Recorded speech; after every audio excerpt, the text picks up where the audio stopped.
Well, congratulations to Virginia, Tony and his staff and their players. I guess it was 2 years ago. We won the regular season in the conference tournament, and I saw Tony that spring, and he said, "Congratulations, that's really, really hard to do." And I think that makes it 2 times for him in the last 4 years, so they should feel really good, because I agree that it really is hard to do in this league. They're really good. We felt like we had to play really, really well, and I don't think we did that. We shoot 40%. We're supposed to be a great rebounding team. We only had 2 more rebounds than they did, but they're 9 for 17 from 3. I think Hall and Guy and Jerome and Isaiah, those guys are really hard to handle. Hunter coming off the bench is really, really good for them as well. Guy made a couple of big baskets, and Isaiah made a big drive to the basket for a dunk. We got it to 2. Guy made 2 straight baskets, and we had 1 easy shot we missed, and then we had a tough shot that we missed, and then we had a turnover, and all of a sudden it goes from 2 back to 9 or 10. Not using any excuses. We played 4 days in a row. Well, so did they, because the first day that we played, they were practicing. It's the way the tournament's set up. It's not playing 4 days in a row that's hard. It's playing Virginia on the last day, and they deserve what they got. But my team's getting better. We've got some bigger goals in front of us, and we'll need to get back to work this week after giving them some rest. Joel's ankle's been a little beat up. Cam's body's beat up. His back was hurt last night. Didn't feel very comfortable about playing him as much as I even played him today, so we'll need a couple of days to rest. And everybody at this time of year has got small injuries, and some of them are not real small. I'm not saying that to use that as an excuse, because Virginia beat our tails. That's the bottom line. Okay, if you got some questions for Joel, I'd like you to ask Joel's questions first so we can let him get back to the locker room. Second row. Brett Freelander, North State Journal. Joel, the way they play defense, when they get about an 8 or 7 or 8 point lead, does it really kind of amp that urgency up because of how difficult it is to score against them?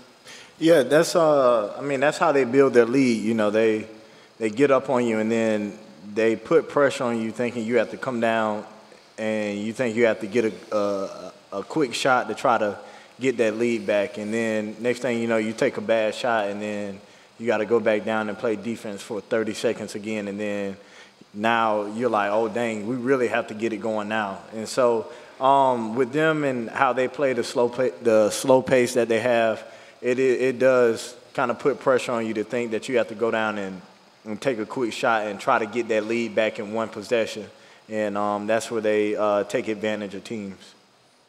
Reminder, the Carolina locker room is open now. Next question, back left. Tom Marion with AP Radio. Joel, how do you balance the disappointment of not winning this championship with the opportunity of winning an even bigger championship ahead? Yeah, we just got to go back and we just got to get better. The biggest thing is, you know, we're blessed to be able to go back and, you know, watch the selection show tomorrow, and then to be able to get back to the Dean Dome and get better as a team. Get a couple of days off or a day off, whatever coach gives us. But we're blessed, and we have to see that. And so we have to put this behind us. You know, we wanted to win this. We came to the tournament to win. We didn't come here just to say that we wanted to get it out the way. We wanted to win, but it didn't go in our favor. So we just got to go back and get ready for the NCAA tournament and realize now this is the time you lose, you go home. So each play, each second of the game is very important. But like I said, we're blessed to be able to get another chance to play. Any other questions for Joel? If you don't, it's okay to let him go. We're trying to get our butts back to North Carolina. Okay. Go ahead. Go ahead. Microphone. For the mic. Oh, okay. I've got a big mouth. Don't need this mic. I'm sorry. Okay. Roger Rubin from New York Newsday. Joel, in terms of the way that the second half went, did you expect to eventually, at some point, have a one-possession game where you might be able to catch them? I mean, the way that it was going, it just seemed like you were right on the cusp. Yeah, it's just we were right there, and it's just like they'll come down and they'll hit a big-time shot. I think we got it down to 4 points maybe. And I think we got it to 2. Got it to 2, and then next thing you know, they come down and hit a big-time shot. And that's why we work on things in practice like stop, score, stop, so we can go down, get score the ball, then get a stop and come down and score and then get another stop. So it was like we were right there. It's just we didn't dig deep enough to try to get that stop so we can either tie it up or get the lead. So those are the things. You know, it sounds like we say it over and over again, but it just goes to show that every play is important, and it really is. Any other questions for Joel? Okay, Joel, thank you. All right, thank you. And you guys have to understand, this little nut is playing his butt off too, and he does have some bigger dreams. You know, to answer the question, I think it was 48-46, and I think Guy made 2 in a row at that point, but it might not. I think he was one of them. Did we have the ball down too? Okay. So we had an opportunity and didn't get over the hump like the little engine that could. It's what I felt like at times. But against Virginia, you've got to make plays. You've got to really, really, really play well. And I don't think that we did that ever. How many reallys I said? I don't think we got it to that level. Steve? Oh. Roy, so much of attention is placed on their defense, and rightly so, but they only committed 4 turnovers today. They made, 16 straight free throws, their first 16, and made over 50% of their free throws shooting. Do people overlook how good and efficient offensively they are? Well, I think definitely they do. They just talk about the lower possessions. I've always said I don't think Tony holds the ball. I think they wait till they get exactly the shot they want, and that's the way they play. If he makes you play defense a little longer to get that shot, then he's getting double benefits from it because he's still getting the shot he wants, and he's wearing you down a little bit more. You know, even Nigel Johnson, he comes in, he was shooting in conference play like 27% from 3, and he makes 2 out of 3 in the first half. And it wasn't a great free throw shooter, but he made his free throws in the first half. Kids rise up and play better sometimes, and today we needed them to not play quite as well, not make all the free throws, not only have 1 turnover in the first half. I mean, the question a minute ago, and I forget, we were down 10, and we got it back to 4 at the half, and you know, felt like, okay, we were hanging right in there, but you got to do a little bit better against Virginia than just hang in there. Middle of the room. Joe Giglio with the News and Observer. Coach, I was actually going to ask you if their guards are better than recent versions, perhaps, that they've had, to kind of follow up on Brett's question. But also with Luke, he had 15 points in the first half and only 5 in the second half. Did they do anything different on him in the second half? I think they really focused on making sure they didn't let him have the open looks. And then second half that he got in the first half, I think he only made 1 3 in the second half. I'm not even sure it was 1. But I do think that they emphasized trying to cover him a little more. They went a little smaller a lot. They had Salt, who's really, really good. He does some great job things for them. But they guarded Luke with a little bit smaller player that could get out on the court. Their guards, I thought Malcolm Brogdon was great. And, oh, gosh. Yeah, Parantis. So that was really a good pair, too. But both these kids are 6'5". And can shoot the basketball and handle the basketball. And in reality, one of the easiest coaching jobs I've ever had in my life was in 2002. We made it all the way to the Final Four in Atlanta. I started 3 point guards, and that's what Virginia plays. If I'm not mistaken, Devin Hall was a point guard in high school. And so when you have 3 point guards out there, they really make coaching a heck of a lot easier.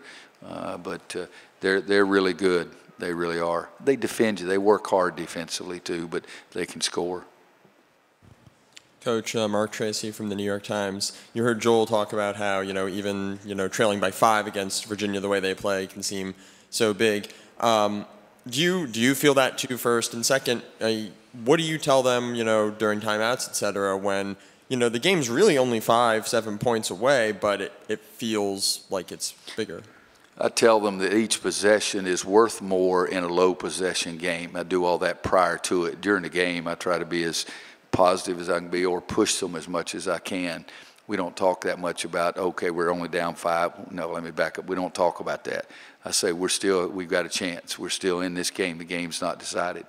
But we do talk to them, as Joel said, in the pregame strategy, and when we're talking about what we're doing, you've got to make every offensive possession be a good one, all right, because they're going to make you work defensively. If you go down and slop up a quick shot, now you got to go back and defend, and you might have to defend for a long time. But yeah, we made, I didn't realize it. Kirst just told me that play where Joel tried to lob it to Theo. That's the only time we had it, when we were down 2, but it wasn't a very good play at that point. Second row. Gerard Hector, Black Sports Online. Roy, teams have identities and their styles they like to play, obviously, and games are always about who gets to impose their will on the other team. Obviously, you guys love the break and your secondary break. When you have to switch your style of play, but you can do it, is that difficult for your team to morph into, okay, we're not breaking now we're going to play a little bit more in the half court, which is not really, we can do it, but not ideally what we like? Yeah, but I think I've told every team I've ever coached, we can win in the 50s and 60s, but I like it a lot more when we win when we're in the 80s and 90s. And our really good teams have been able to do both. And we've toughed out a couple of games this year in the much lower scoring games. But no, I prefer a faster pace, a more aggressive, all that kind of cute stuff that sounds like. But sometimes you have to be able to win when the other team's pace or style of play is more dominant than yours is. But it's when you get to this level, you're going to play really good teams. I mean, guys, the ACC is really a freaking really, how many you want to add there, good league. And so to go through this and have some success puts us in a position we think we still have a chance. And Kirsch can correct me, I may miss it by 1, but my teams have taken me to 9 Final Fours. I think we've only won conference tournaments twice. Is it 2 or 3? Twice? 9 Final Fours, and we've only been sitting up here happy-faced twice. Last year we got our tails beat, and then we were okay after that. We played pretty well, but this has been a heck of a league. It's been a heck of a journey, a heck of a challenge, and we wanted to play this game, but we wanted to be the last one standing too. Again, Roger Rubin from New York Newsday. Roy, people talk about Virginia, and they talk about how well they play together and, precision and skills. Do you believe that they have a quality like clutch? Do you believe in a quality like clutch? Yeah, I do. Ability helps you be really clutch. Confidence in your ability, talent helps you be that way. But, I didn't even realize this. Tony said that he said something else to me. He says, we can beat you in the regular season, but we can't beat you in the tournament. I had forgotten about that, because we had beaten them 2 years ago in the finals and maybe the year before that in the tournament also.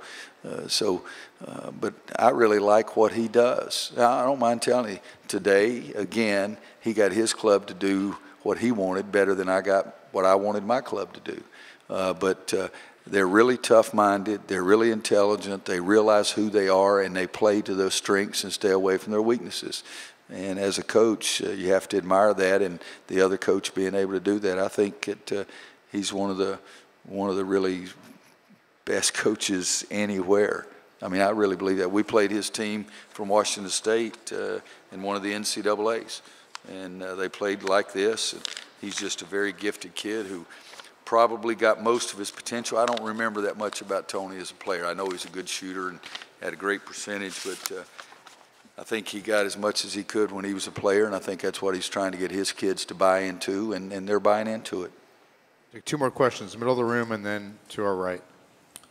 Apologies for hitting your favorite topic here, but would you, after what you did against Duke, 2 out of 3 wins against them, and all of your quadrant 1 wins this year, would you like to start the tournament in Charlotte?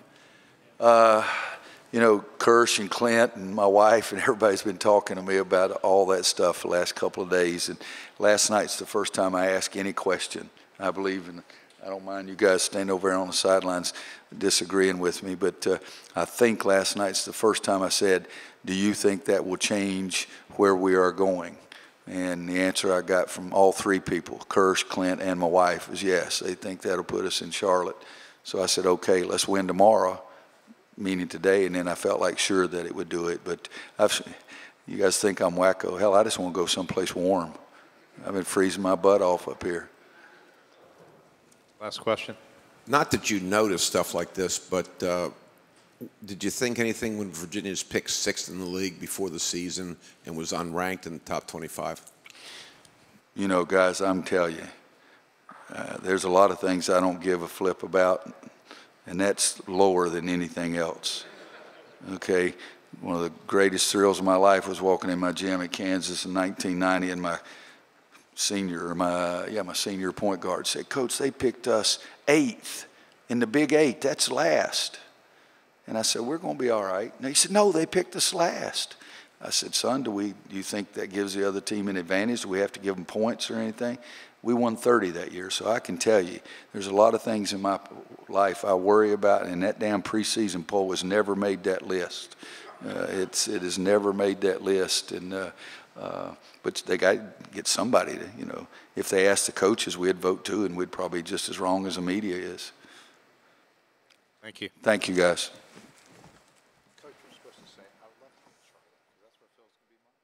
If we do get to Charlotte, we'll have a very mediocre moderator with me too.